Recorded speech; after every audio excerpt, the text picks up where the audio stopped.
एक गांव में हीरा की पत्नी और उन दोनों का बेटा रहा करता था। उनका परिवार काफी ज्यादा गरीब था। वो कुछ काम कर करके अपना पेट पालते थे।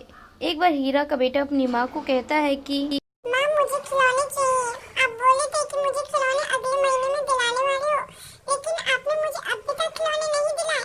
प्लीज मुझे दिला दो खिलौने। मेरे सारे दोस्त मेरा मजाक उड़ाते हैं। तब उसकी माँ कहती है कि बेटा, कुछ और दिन रुक जाओ, तब तक तुम अपने फटे पुराने खिलौने से खेल लो। कुछ दिनों बाद मैं तुम्हें नए खिलौने दिलाने वाली हूँ, तुम्हारी पसंद की। तब बेटा कहता है कि माँ, आपका तो रोज यही का है। आप हमेशा बोलते हो कि मैं तुम्हें खिलौना दिला दूंगी, लेकिन आपने मुझे खिलौना अभी तक नहीं दिलाया।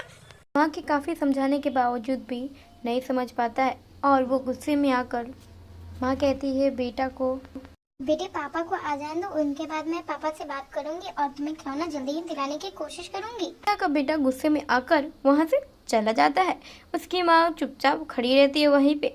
तभी हीरा की पत्नी मन में सोचती है कि तभी उनके सामने हीरा के पापा आ जाते हैं। तो हीरा के पापा आके पूछते हैं कि क्या हुआ। हीरा पूछता है।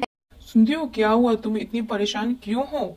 तब हीरा की पत्नी कहती है कि आपको तो पता ही है कि सोनू कितने दिन से खिलौने के लिए जिद कर रहा है, लेकिन खिलौने नहीं दे पा रहे हैं हम लोग, क्योंकि हमारे पास उतना भी पैसा नहीं है। वो गुस्से में आकर अपने रूम में चला गया है। तभी हीरा के पापा कहते हैं कि तुम तो जानती हो कि मैं कितना मेहनत कर रहा हूँ, लेकिन हमारी उतना खास पैसा नहीं आ पा रहा है।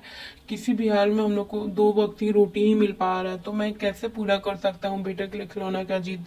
तब उसकी पत्नी कहती है कि इसके कारण हीरा काफी ज्यादा परेशान हो जाता है और वो घर के बाहर आकर वहीं पे बैठ जाता है और सोचता है कि तभी उसके सामने एक चिड़िया उड़ती हुई आती है और उसके पास जाके बैठ जाती है।